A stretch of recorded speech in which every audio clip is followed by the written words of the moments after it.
What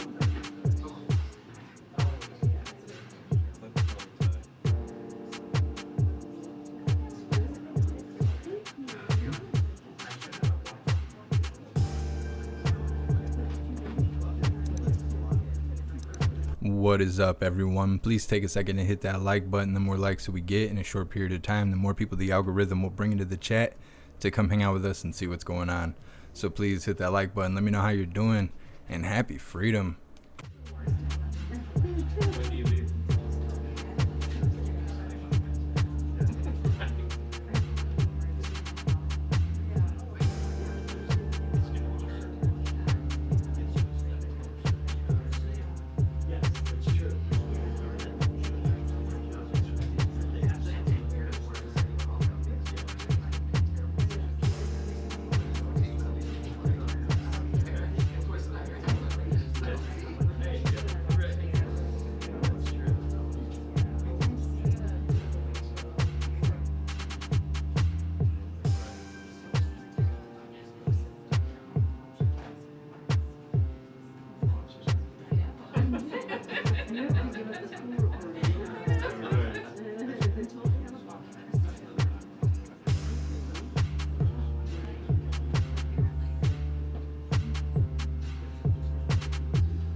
Prostitute.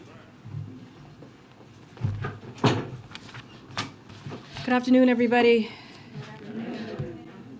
So when the president visited Florida in the wake of Hurricane Ian, he said he would be there for the people of Florida as long as it takes to rebuild. That is what we're doing. Today, we announced that we have delivered over $2 billion for Hurricane Ian recovery in Florida. We've provided millions of dollars in low-interest disaster loans to homeowners, renters, and business owners. The U.S. Army Corps of Engineers has installed nearly 19,000 temporary blue roofs and installed generators at critical facilities. And through FEMA's National Flood Insurance Program, we've paid more than $351 million to policyholders. We are committed to ensuring Florida builds back better and stronger to withstand the next storm. You've all heard the president warning that the stakes for middle-class families when it comes to the choice between the vision he and congressional Democrats share for the middle class and the extreme. Inflation worsening agenda of congressional Republicans could not be higher. Independent economists are warning that Republicans in Congress want to worsen inflation with deficit exploding tax giveaways for the rich and big corporations. But that's not all. Congressional Republicans from Senator Rick Scott to Senator Ron Johnson to the Republican Study Committee, which includes most House Republicans, have all been unmistakably clear that they want to put Medicare and Social Security on the chopping block. Yesterday on Meet the Press, Senator Scott was yet again forced to answer for the extreme proposal he released earlier this year that would force Medicare to expire in 5 years unless Congress voted to renew it. He tried to snake his way out of this plan by throwing up a debunked lie, attacking the new power we gave Medicare to negotiate lower drug costs, for which he was called out on the facts. Now, let that sink in for a second. Let that sink in for just a second. A member of Republican Senate leadership proposes that Medicare expires in 5 years. and defends himself with a made-up excuse to strip Medicare of its power to hold big farmers' feet to the fire and lower drug costs for families. We're good? Prostitute.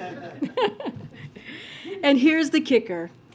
In the private sector, Rick Scott oversaw the biggest Medicare fraud in history. So don't take my word for it. Don't take our word for it. Let's take PolitiFacts. So with that, you know, you really can't make things up. All right, Z, kick us off.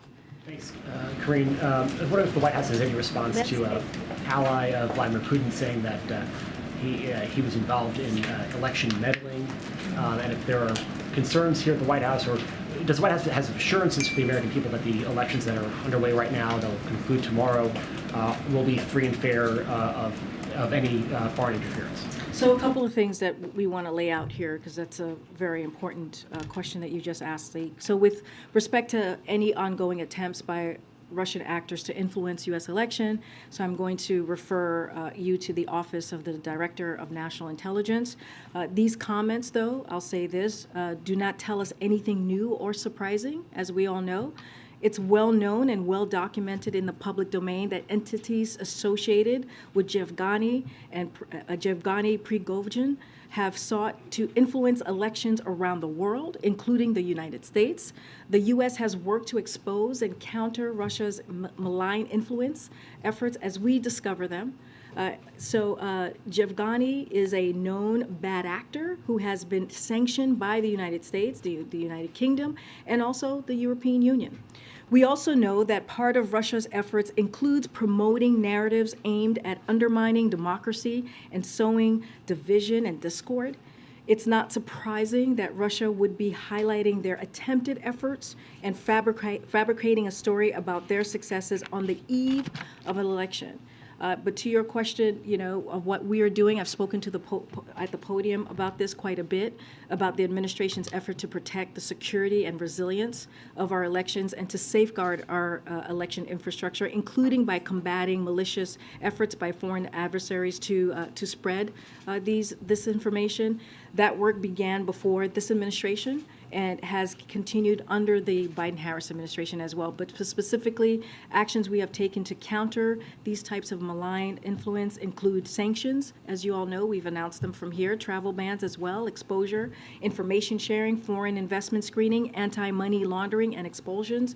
So we have also worked with our fellow democracies to expose and counter foreign malign influence abroad as well. So, but any specifics to this new revelation, I would refer to DNI. And specifically to the question of what does the White House have a message to people who are casting their ballots now, early, or tomorrow in person, that their votes will be tabulated accurately and fairly? In light of these comments, should people have confidence in their elections? Look at the people in the back wearing compliance cloths. As we have said many times before, having the right to vote is the most sacred right, and people should really exercise that right, and they should feel safe in their election process. It's not a different topic. Israeli media is reporting that the president spoke with incoming Israeli, or likely incoming Prime Minister of Israel, Benjamin Netanyahu, today. Can you confirm that, and do you have a readout of their discussion? Yes, I can confirm that. We'll have a more robust readout in a. Oh, yes. I'm confirming a call with the president had with Benjamin Netanyahu. So yes, the president did speak with him today. So confirming that right now, to congratulate him on his party's victory and commend Israel's free and fair elections. The president reaffirmed the strength of the bilateral partnership and underscored his unwavering support for Israeli security. We will continue to closely monitor the government formation process. As you know, that is the next process in this. We look forward to continuing to work with the Israeli government on our shared interests and values. We will have a more fuller readout for all of you, as we normally do. Okay.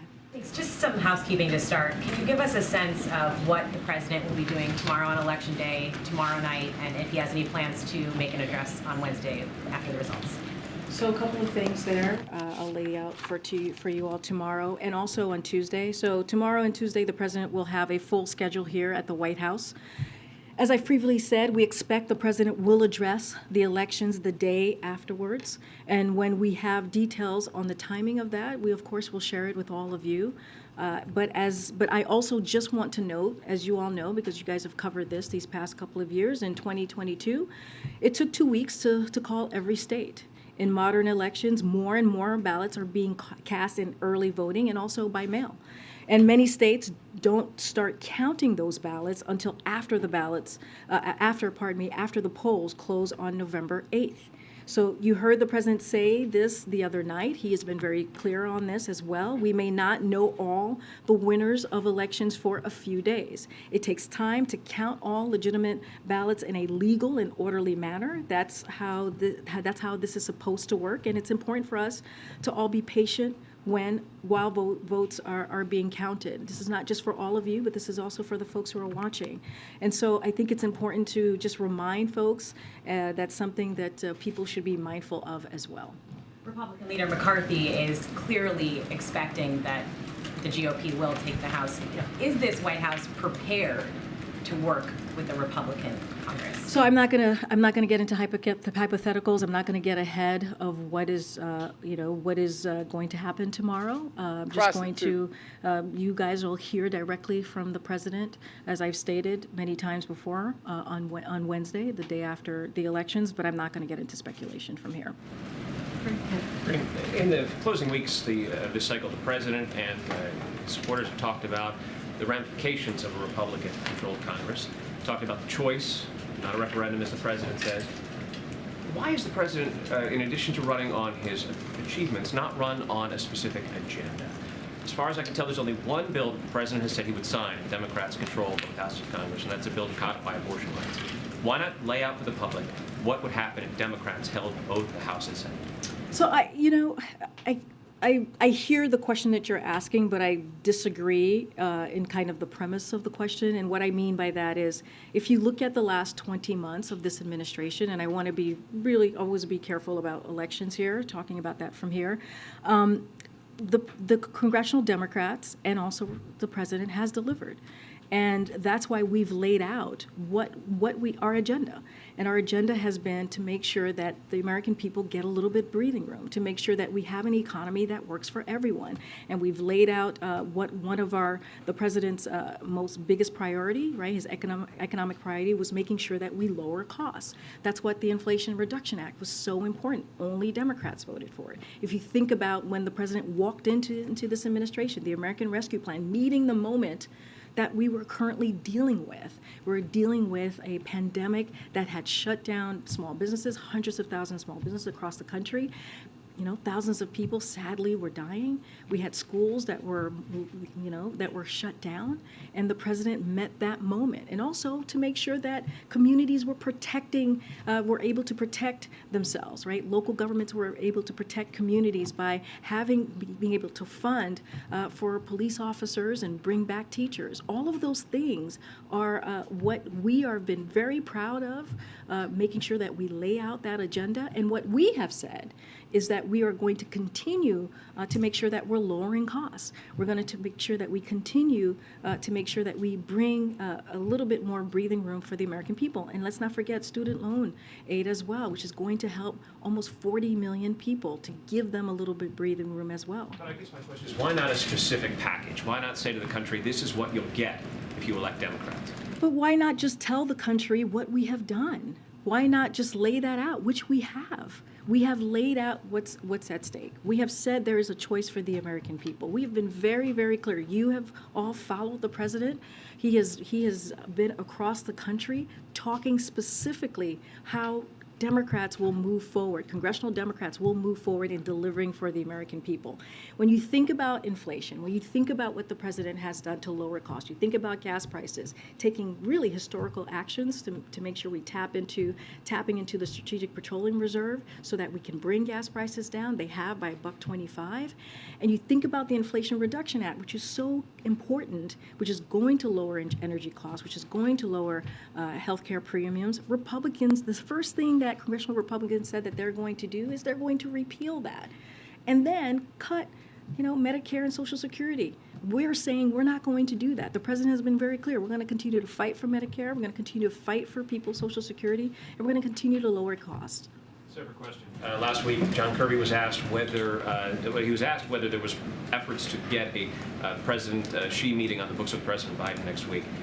Where are those efforts now, and is a meeting locked in place? Well, as you know, both sides of our side and President Xi's side, staff were asked to figure out how we can move forward with the meeting. We don't have anything to share at this time. Yeah, just wanted to follow up on the Russian election interference, but also just the prospect of potential violence. So what are you doing here at the White House or within the Biden administration to ensure that there's not a repeat of the violence that we saw on January 6th? And to what extent should Americans gird for conflict in and around heavily contested districts? The president has said there's 300 Republicans running for office that have already said they will contest, they won't accept the results. So, I mean, how likely is the prospect of some kind of violence?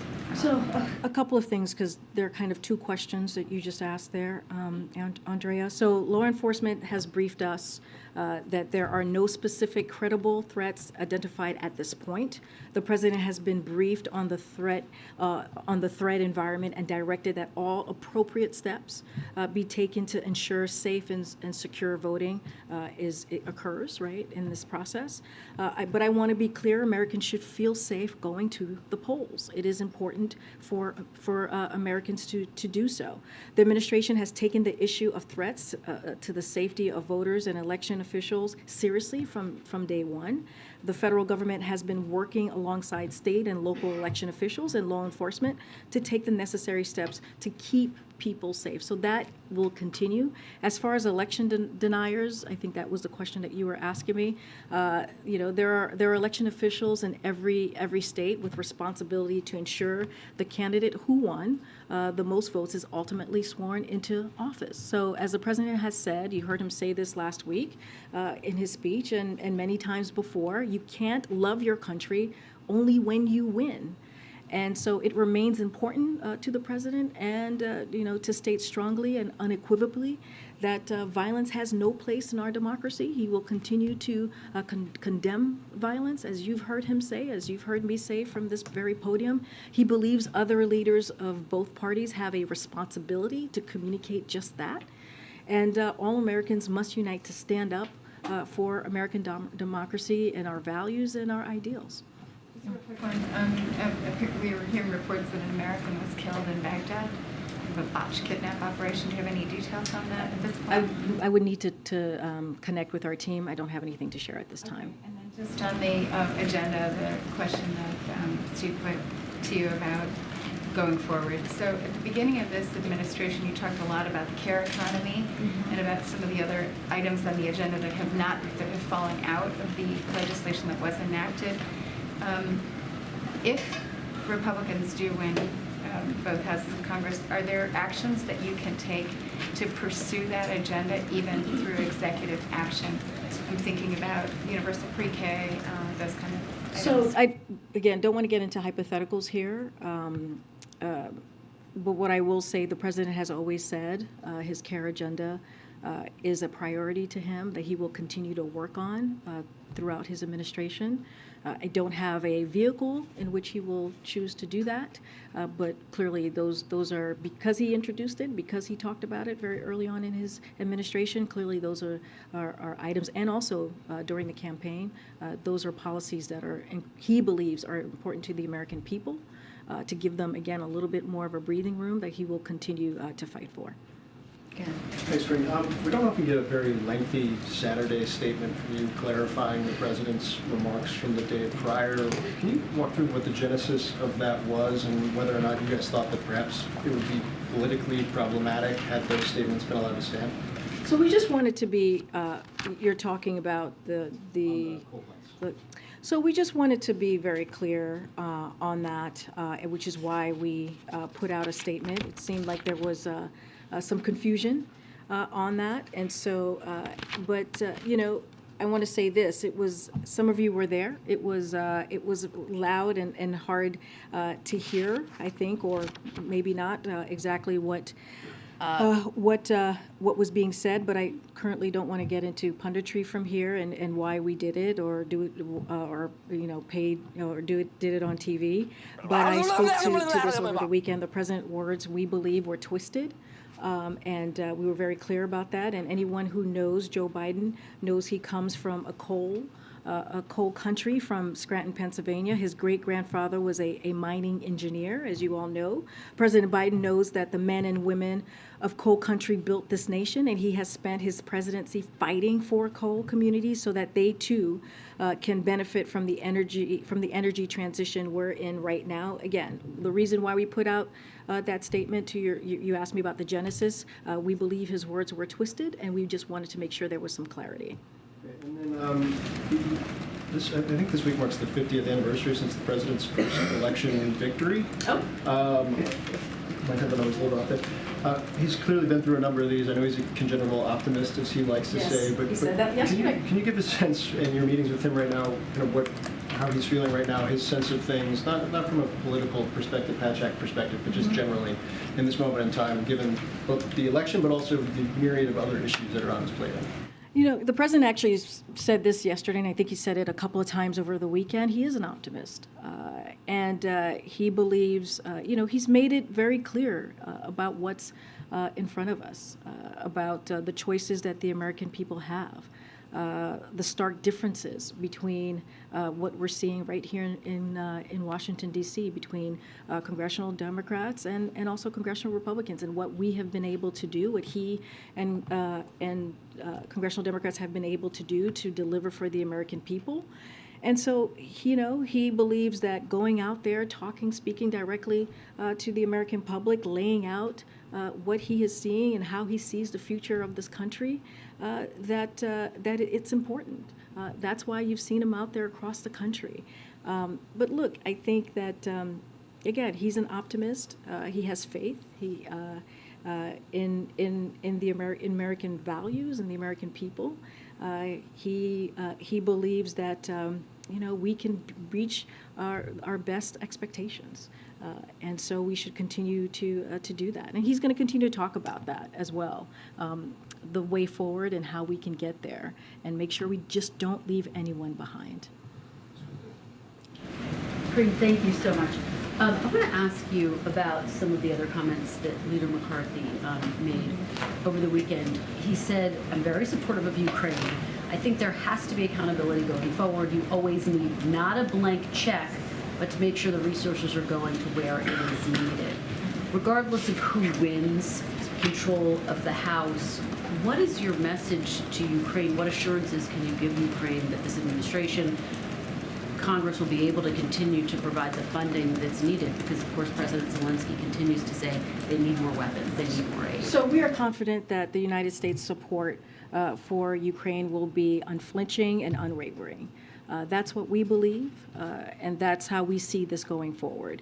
You saw Jake Sullivan say the very same thing while he was in Kiev on Monday, and reiterated the United States will continue to support Ukraine across a range of areas, whether it's security assistance, economic assistance, or human rights assistance. Members of Congress, Republicans and Democrat, have been clear about our enduring support for Ukraine, and under any scenario, to your point, to your question, President Biden is committed to work in a bipartisan fashion, as he has been doing to support Ukraine, and we are appreciative of the bipartisanship that we have seen over the last several months for Ukraine, and we're going to continue to work towards that. I think, for the Ukrainians, when they hear not a blank check, the message is that this aid will dry up, or at least not be as forthcoming as it has been. Why should they have confidence that it will continue to be unflinching and unwavering? Well, because the president has been very clear. Jake Sullivan was in Ukraine just a couple of days ago to reiterate that very message to President Zelensky and his team.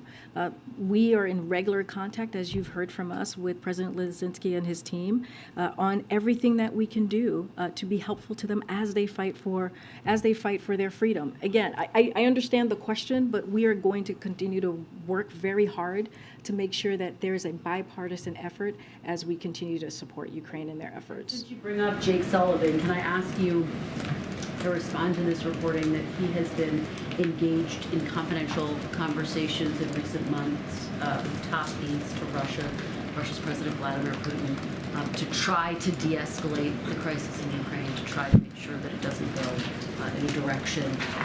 Yeah, I've seen those reportings. And look, people claim a lot of things about conversations that the United States has or doesn't have.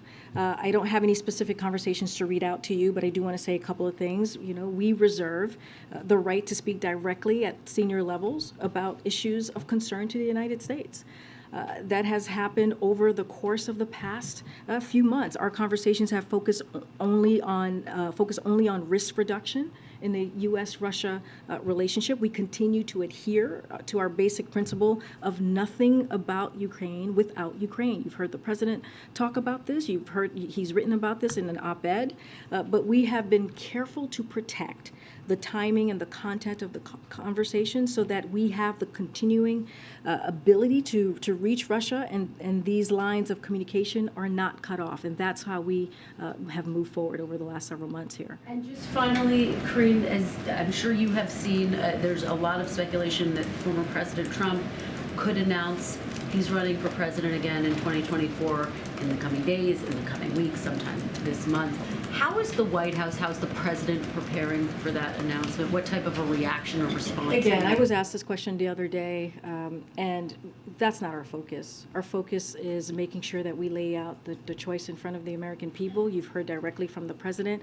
We're just not, it is just what the former president does or doesn't do is not something that we are focused on from here. And I know you've been asked this, but how much pressure does President Biden, since we are now 24 hours out, feel to make that final decision about whether he's going to run again? Again, I'm going to say what he has said many times, and what I have said from here many times is that the president intends to run, and I will just leave those words there. Thanks, Corinne. On Friday, the president, in his statement on the jobs report, said, quote, "We're going to do what it takes to bring inflation down, but as long as I'm president, I'm not going to accept an argument that the problem is that too many Americans are finding good jobs." Was that statement directed at the Federal Reserve, which anticipates unemployment will go up as they raise interest rates?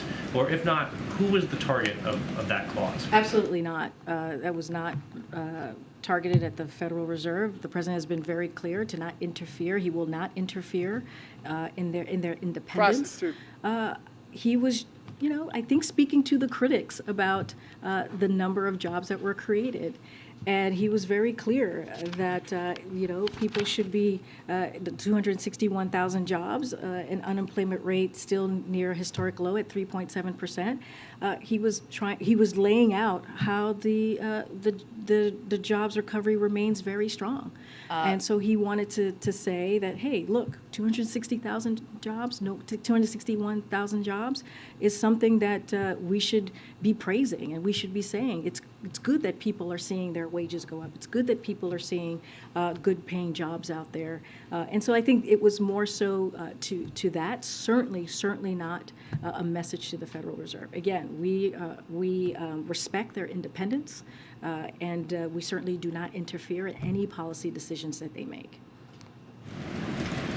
I have a question about a series that USA Today has done on super PACs kind of funding school board elections throughout the country, especially in certain key states like Florida, Michigan, Maryland, Texas.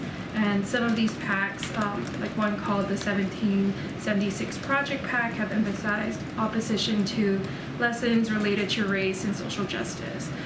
I guess my question for you is, have you been has the White House been following this? And I guess, is there any sort of concern over the politicization of local elections, like school board elections that have, typically been nonpartisan? So, look, I can't speak to elections from here. we do try very hard in this administration to respect the Hatch Act, as we have been for the past several months here. And so I'm just not going to speak to super PACs. I'm not going to speak to elections. I'm not even going to even venture into what the policies are around that, just to make sure that I'm not violating any rule of law. Okay. Thank you, Corinne. I know you said from the podium a number of times, including today, that the American people will hear from the president the day after the midterms, but a statement or remarks is not just a departure from the traditions that the president has promised to restore to the White House, but it also doesn't allow this sort of nuanced discussion about what signal voters are sending in the midterms or how he plans to engage with the new Congress. An outside observer might conclude that he doesn't want to have a press conference because he looks poised to lose control of one or both chambers. So why the day before the midterms won't the White House commit to holding that traditional post-midterms press conference the day after the election? You've been covering this administration for the past 20 months, right? As you know, I bet you wouldn't talk to Peter with that tone. To lay out what the schedule is going to be. I have been very clear. You're going to hear from the president. He always enjoys taking your questions. Why is she looking at her like that? Questions as well. I'm just not going to get ahead of it.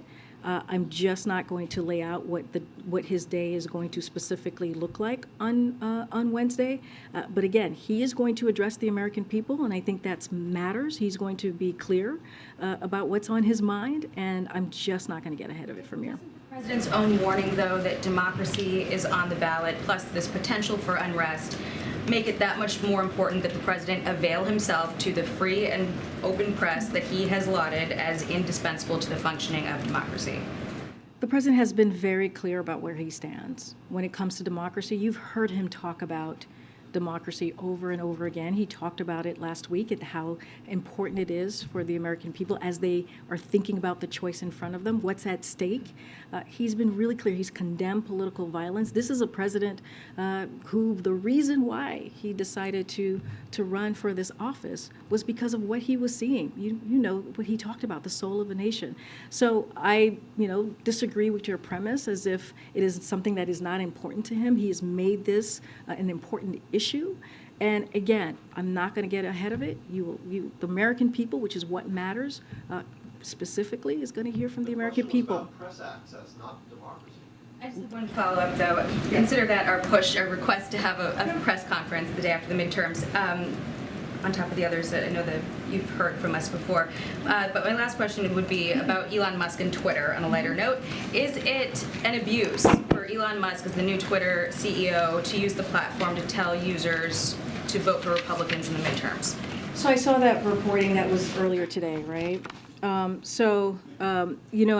Look, I'm limited to what I can say about elections from the podium, but broadly speaking, I can say that every eligible American has the right to make their voices heard in this year's election. That is their right to do. And the president has often spoken about the importance of voting, and I'm just going to leave it there as to not get involved in any kind of election conversation. Go ahead. Thanks, Corinne. Can you just confirm or clarify kind of like whether the president will be addressing the climate summit in Egypt and what kind of message he will be delivering and how might it be colored by the outcome of the midterms? That's a good. Let me give you a little bit of what the trip is going to look like. So on Thursday, the president will depart for Egypt, Cambodia, and Indonesia to advance U.S. national security interests and deliver for families at home. On Friday, President Biden will attend the 27th Conference of the Parties to the UN Framework Convention on Climate Change, COP27. And in Egypt, he will give remarks on our efforts to build on the unprecedented work by the United States to reduce emissions, advance the global climate fight, and help the most vulnerable build resilience to climate impacts. The president will then depart for Cambodia for the annual U.S.-ASEAN Summit and the East Asia Summit in Cambodia. He will reaffirm the United States' enduring commitment to Southeast Asia and ASEAN centrality, building on the success of the historic U.S.-ASEAN Special Summit in Washington, D.C. He will underscore the importance of U.S.-ASEAN cooperation in ensuring security and prosperity in the region and the well-being of our combined 1 billion people. And then the president will be on his way to Indonesia to participate in the G20 and address key challenges such as climate change, the global impact of Putin's war on Ukraine, including on energy and on food security, affordability, and a range of other priorities important to the global economic recovery. We will have more information on any bilats. I know folks have asked about what bilats will occur. We'll have more on that as we get further and further into the next couple of days. And we are also working on having Jake Sullivan here in the briefing room as well, so he can take your questions specifically on how we see this upcoming trip. Okay. Thank you, Karine. The president is campaigning in some areas that aren't really traditional battleground states or battleground areas, I just say, like the New York suburbs, Bowie, Maryland. Why is the president going to places where Democrats are expected to do pretty well? Is that because the president expects his party to do poorly tomorrow? So I'm going to be really clear again. Hatch-Act, going to be really careful from here. I'm going to answer your question, but Hatch-Act, I'm going to be very careful. But when it comes to the president's standing, as you were alluding to, the president's approval rate has gone up over the last few months, which is very rare for the equivalent time in any administration if you look at the historical data. And his numbers track with where many of his predecessors have been at the same time in their presidencies, including President Obama's, President Clinton, and also President Reagan. So according to some polls, his numbers are above where his predecessors was at this time as well. And his travel schedule has been on par or similar to President Obama and also President Clinton. So the president has been very clear. He's talked about this. You've seen him speak to the American people across the country. And he has talked about the economy. He's talked about what's at stake. He's talked about the work that he's done to deliver for the American people. He's talked about how he's going to continue to lower cost, and he's done that from many different districts, places. And again, I don't want to get too far into politics here, but the president thinks it's really, really critical and important to get out there and get in front of the American people, and that's what you saw from him. Sure, but is that where he was seen as most needed, or why there, without, of course, like you say, going into specific races? But you did mention Ron Johnson, who is up for re-election. He's also an elected official who has been very clear about what his proposal is going to be for the American people, which is putting Medicare and Social Security on the chopping block, not just 5 years, but in each year. And so we think that's important to call out. We think those are two pieces of policies or that is critically important to the American people. So we're going to speak against that. That's something that the president is always going to speak about that. He's going to fight for the American people. That's why you hear us speaking to that. Look, if the president is traveling, he always says, you hear this in his speeches, that he has gotten a passport, right, from the governor or passport from the mayor. So clearly, it was an invite for him to be there. Really briefly, to clarify something you mentioned here at the podium, you mentioned about the president's statement or what the president said on Saturday regarding coal. You mentioned a couple times or repeated a couple times today that those words were twisted. So who twisted them? Did Manchin twist them? Did someone else twist them? It's how it was reported out was being twisted. So and I want to be really clear because this is important.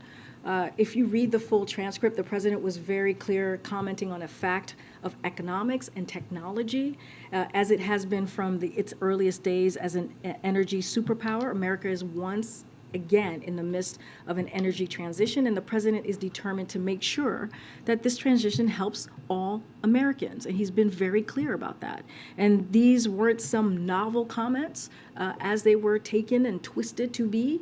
The president has talked for years about this energy transition and the need to support coal communities through it. And so it was twisted by many others, and so we wanted to make sure that there was some clarity. Okay. Matt, go ahead, Matt. Oh, sorry. You had mentioned just a minute ago about not reading out any bilats that are scheduled, but is the United States opposed to having a bilat with Vladimir Putin if he comes? The president has been really clear. He's been asked if he was going to meet with President Putin at G20, and he said that is not his intention. said he would if Brittany Griner, if I recall. Again, the president spoke to this. He was asked multiple times. I've been asked multiple times and basically repeated what the president has said. He has no intention of meeting with President Putin. And then secondly, President Zelensky of Ukraine has said that he won't come to the summit if Putin does. Has the United States weighed into that? So we've been all? very clear from this podium, very clear about that if Russia gets to attend the G20, then so should Ukraine. It would require members across G20 to disinvite Russia, and what I can guarantee you is the United States will show up and be at the table, and we will be unapologetic in our defense of Ukraine and calling out Russia for its brutal war, as we have been for the past several months. But again, we've been very clear on how we see that invite. But if Russia doesn't come, does the U.S. still want Ukraine to come? Look, that is up to President Zelensky and the G20. As I just said, that is something that the G20 would have to decide on. But we have been clear: if Russia attends, then so should Ukraine. Okay. Thanks. The president over the weekend spoke with the German Chancellor Scholz, who was just recently in China to meet with the Chinese president. And I wonder if you could tell us a little bit about whether you were briefed beforehand, you coordinated sort of the messaging of what you want out of this as, democracies in the big battle against autocracies. It seems like you weren't surprised by Scholz going there, and whether you think that his trip was actually a success, what he got out of it. Xi Jinping seems like he criticized Putin not directly, but warned against nuclear war. Do you think that was a successful trip? Again, we're just not going to go into what a trip that one of our allies undertakes. Like, that is for them to decide and for their own reasoning to take these types of trips. We certainly are not going to comment about that from here. The chancellor spoke to it specifically and directly, and so I will leave his words to answer that question for themselves, but we are certainly not going to comment about it. He did give a readout to the president in their call, right? That was it. Look, what he did, it's in our readout. I just don't have anything beyond to share from what you guys have. And one more follow-up on Twitter and Musk. Is there any advancement of your conversations on whether or not you would actually pay for your accounts, and how does his comments today, impact that decision-making process, given that he's clearly pushing for it? So look, I don't have any decisions or any policy changes to preview for you at this time. Don't really want to get into hypotheticals at this time. I think there's still some decisions being made from the company. I'm just not going to get ahead of that. Thanks, Corinne. The Chinese president is planning a trip to Saudi Arabia before the end of the year. What does the White House make of this trip at a time when the U.S. is reassessing its relationship with Saudi Arabia?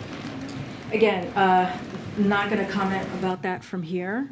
We've been very clear about how we're reviewing our relationship with Saudi Arabia. Once we have something to share, certainly we will do that. The president wants to.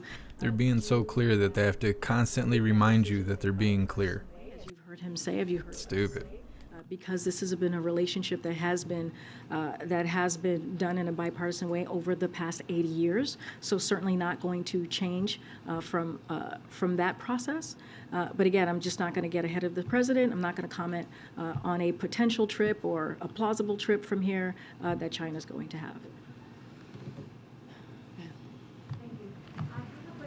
Peru. Do you have a reaction to the protests that have been going on for the few weeks? If you have any readout of any conversation between the administration and the government in Peru, there is a virus mission that is arriving to the country on November the 20th. What do you expect from this mission? So look, we continue to closely monitor what we're seeing in Peru, in particular the protests, of course. We believe in freedoms of expression and peaceful assembly are fundamental in any democracy, and individuals should be able to make their voices heard in a peaceful manner. And again, this is something that we're closely monitoring. Thanks, Green. On the economy, you said here the president's plans are going to lower costs, they're going to get inflation down, but the president's been giving us that message for more than a year, but basically without much success. So is it time for a pivot? There's Harry Potter in the background. Not having much success, because if you look at the president's policies as it relates to, for example, the gas prices, the president took bold actions, as you've heard us say. You know, he tapped into the Strategic Petroleum Reserve, which is a historic action, and because of that, and it has been proven by data that that action that he took has brought gas prices down by $1.25.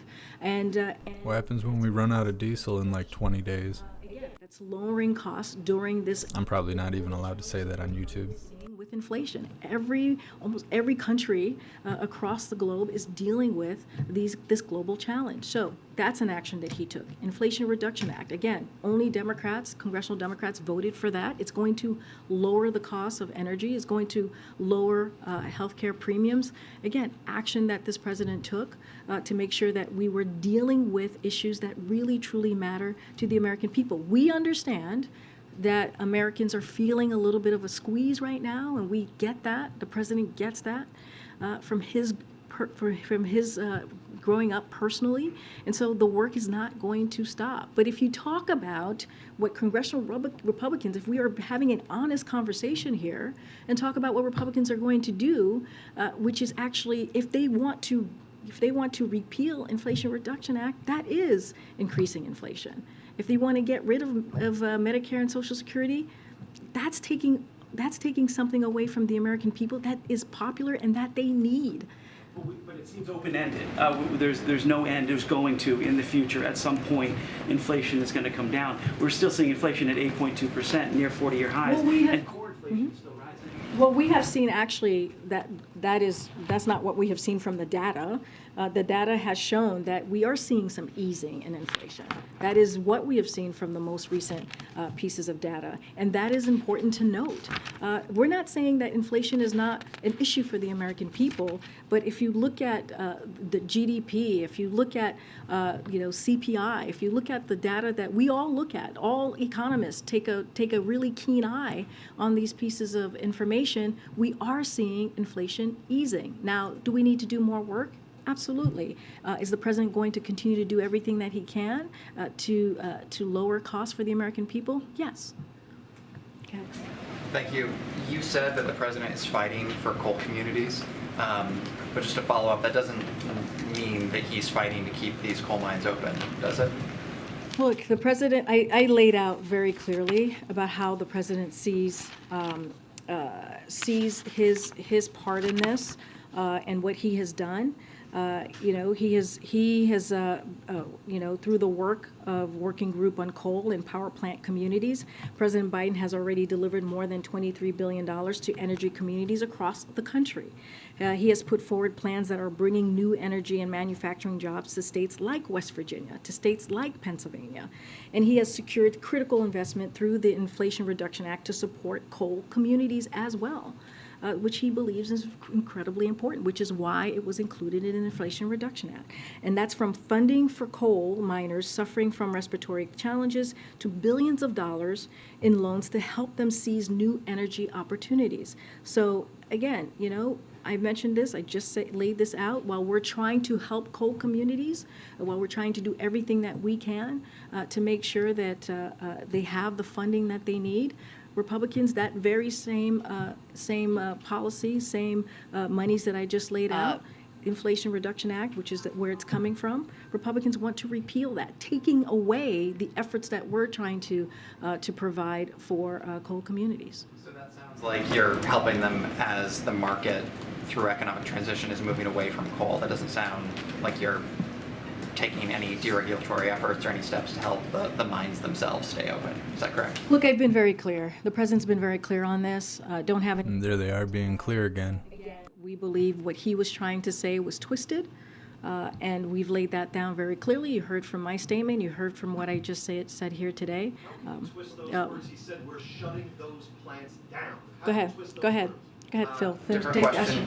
Marco Rubio, the ranking member of the Senate Intelligence Committee, criticized the administration by saying, quote, By giving TikTok influencers the platform of White House visits and creating content, Biden is signaling to the world he believes it is safe to use an app that is beholden to Beijing. This comes after TikTok admitted that some European data was accessed in China. Is the president signaling to the American public that TikTok is safe? Wait, can you say that one more time? Because that was a lot. There's a lot, sorry. So the gist of it is that Rubio argues that by hosting some of these TikTok influencers here at the White House, that the president is essentially, quote, signaling to the world he believes it is safe to use an app that is beholden to Beijing. My question is, does the president see it that way? Is he signaling anything about this application? So just to be very mindful here, not going to comment on TikTok while the Committee on Foreign Investment in the United States, as you all know, review is ongoing to address concerns posed by the app. So generally speaking, the Biden administration is focused on the challenge of certain countries, right, which is including China, as you just mentioned to me, seeking for leverage digital technologies and Americans' data in ways that's presently unacceptable and is not safe for our national security.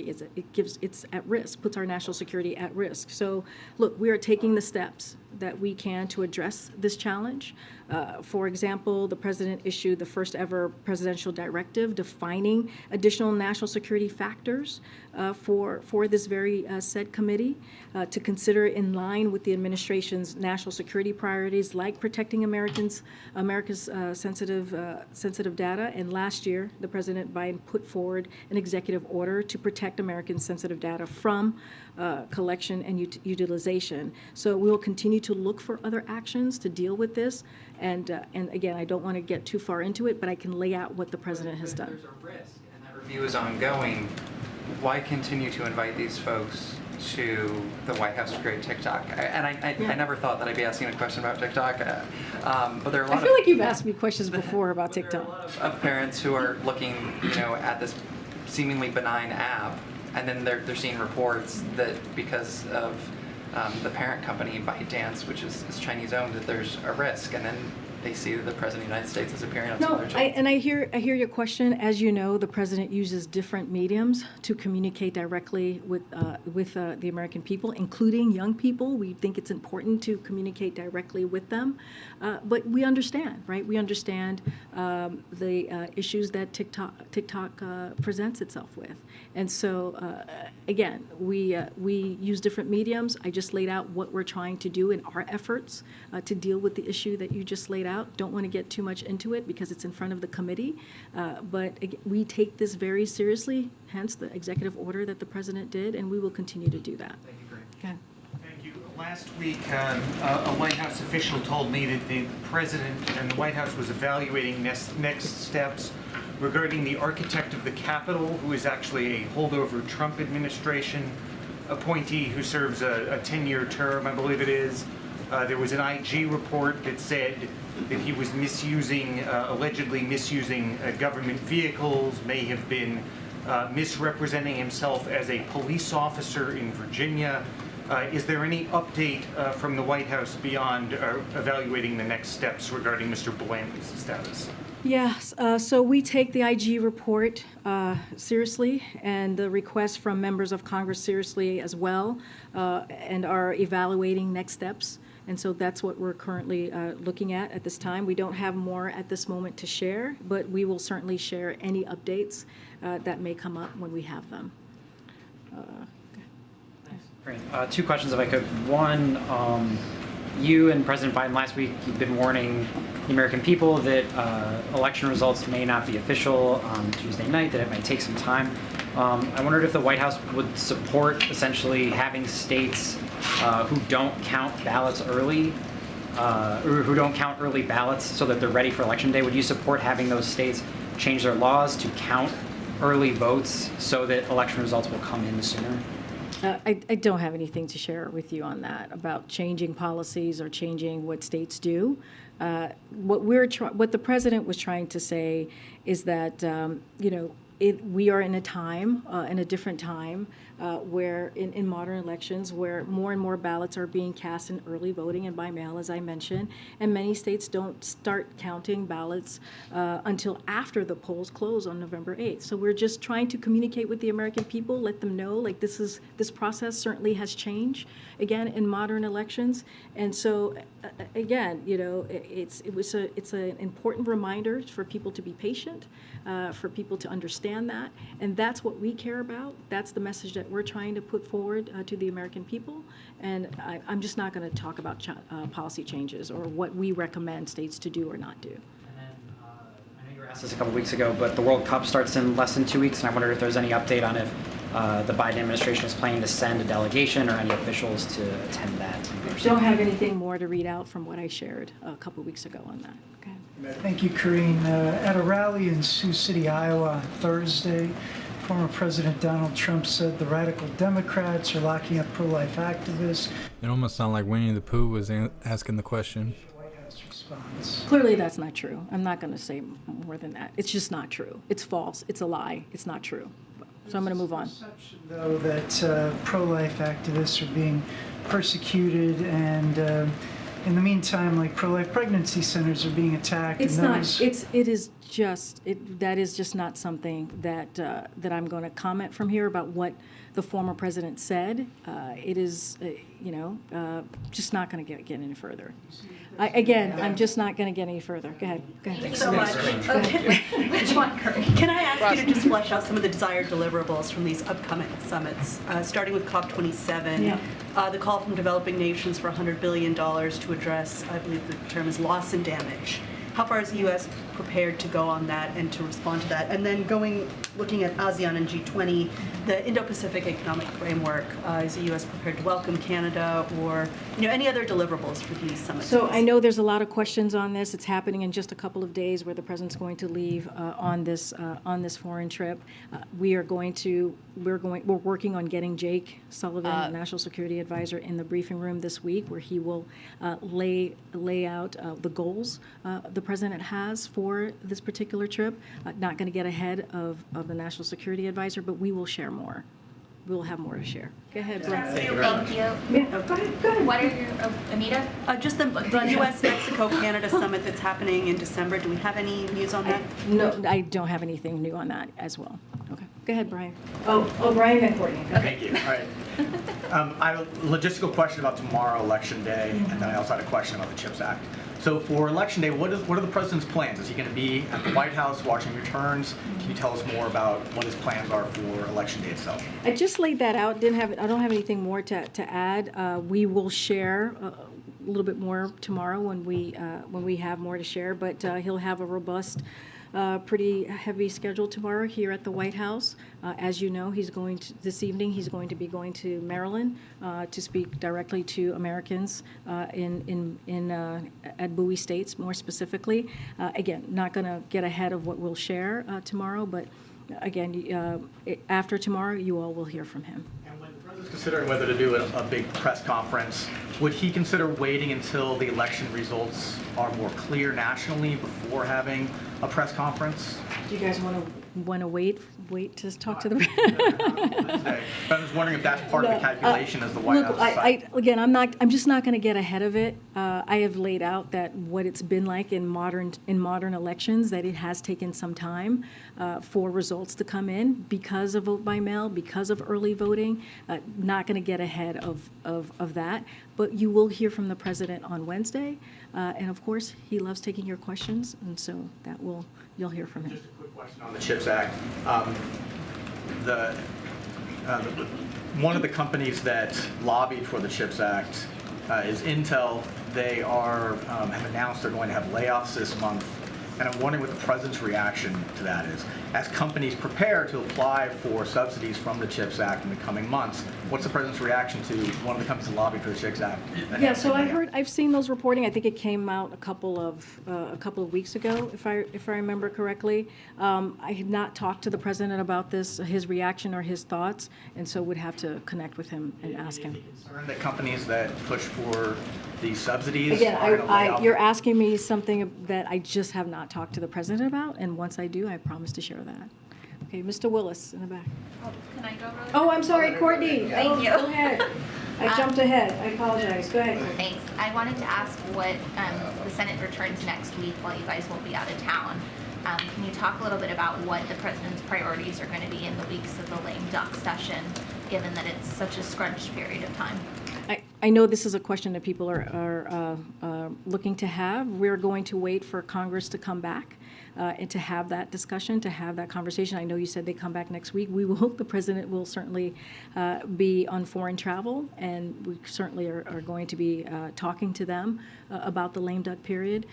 There's a lot that needs to happen, right, before we get there. And so once we have a more of a robust kind of proposal, what it is that we see what the lame duck is for us, we'll certainly share that. Also talk about the U.S. presence on the ground at the climate change conference. I know the president will be there on Friday. You have a new climate advisor, Don Podesta. You have Secretary Kerry. I mean, what's the U.S. presence on the ground going to look like outside of President Biden? We'll have more to share. The NSC is going to have a comprehensive schedule to share in just a day or two with all of you, as we've done in the past, just to lay out what each day looks like, to lay out what each, certainly in this case, summit is going to look like, and including bilats. Just give us another day or two, and we will be sharing that with all of you. We'll have a background calls as we've done in the past, and make sure that we are providing all information to folks here. Again. President Biden made a pledge last night during the New York rally to approve, quote, no more drilling for oil. But does he see that as being in conflict with his efforts to lower gas prices? So no, we don't see that in conflict. Look, the president was asked about new drilling in the Arctic, and when the Trump administration opened the Arctic refuge for drilling, not a single major oil company actually bid on the sale. And so there is no shortage of opportunity for these companies to produce oil here in the United States. They're sitting on 9,000, you've heard us talk about this, 9,000 unused but approved drilling permits. He said last Thursday in New Mexico that oil companies, quote, should be drilling more, and that if they were drilling more, we would have more relief at the pump. So does he see that statement as being in conflict with the Sunday statement, should they be drilling more or less for oil? So again, oil companies are sitting on 9,000 unused but approved drilling permits. They're sitting on them. And again, there's no shortage or opportunity for companies to produce oil here in the United States, 9,000 unused permits. And the president has been clear that rather than using their record profits to pad shareholders' pockets, these companies need to ramp up production and also lower gas prices. It is something that the president believes that can be done. Thanks, Green. Okay, thanks everybody. Prostitute.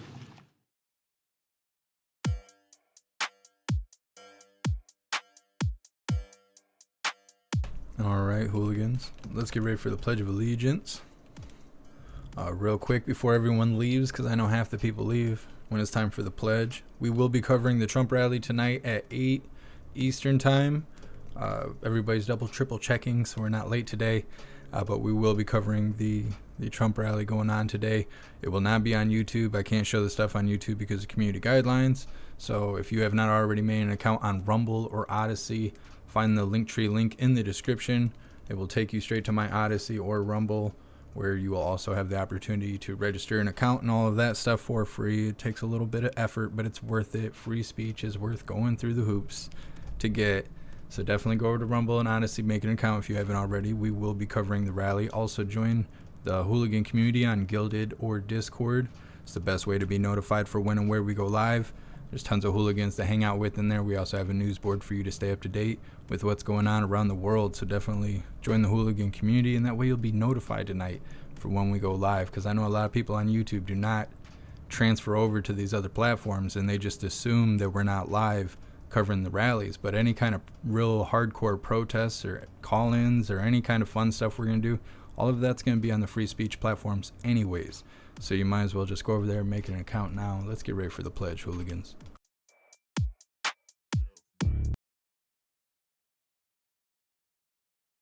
All right, everyone, please join me for the Pledge of Allegiance.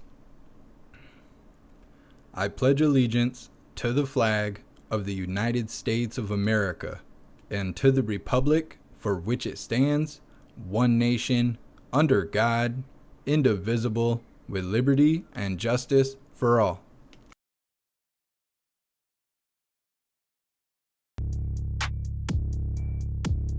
All right, that's that. Oh, we're going, I took my glasses off.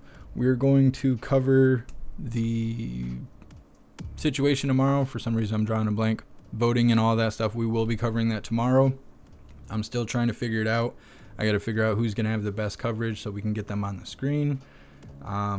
Also, I'm not sure if I'm going to show it on the JeffMAC YouTube channel because we have 2 days until the strike expires. Right now, our head's on the block. I didn't think the channel was going to survive a third strike or anything like that. We have 2 days. If we make it the next 2 days without getting a strike, we will no longer be at a code red 2 strikes on the bench any longer. We will just have the 1 strike. We'll have a little bit of breathing room, like the White House is always talking, just in case something happens and we end up with another strike. We'll be okay. Now, with YouTube community guidelines being so strict about voting and that topic, I don't know if it's gonna be worth it to show it on the JeffMAC YouTube channel when I'm literally 2 days away from not being head on the chopping block anymore. So we will absolutely show it on all the other platforms, but I may show it on the JeffMAC Live YouTube channel. If you don't know, there's another channel that has no strikes on it, so if something was to happen, we'd still be okay. I think we will show it on there, but I'm still getting everything worked out. I know a lot of people are asking about it. I want to cover it. Definitely go vote tomorrow. That's all I know. Definitely go do that. Go let your voice be heard. I know a lot of people throughout the last 2 years have been complaining about, does it matter? It matters. Go do it. We're going to cover it. I'll figure it out. Join the Hooligan community so you can stay up to date and you know what's going on about it. We will cover it. That's that. Big shout out to everyone that made donations, joined the membership program, or purchased any merch. I appreciate all of you, and I would not be able to do this without you. So thank you so much for all your support. I'll see you guys later tonight for the Trump rally. Until then, stand tall, shine bright, and that's a wrap.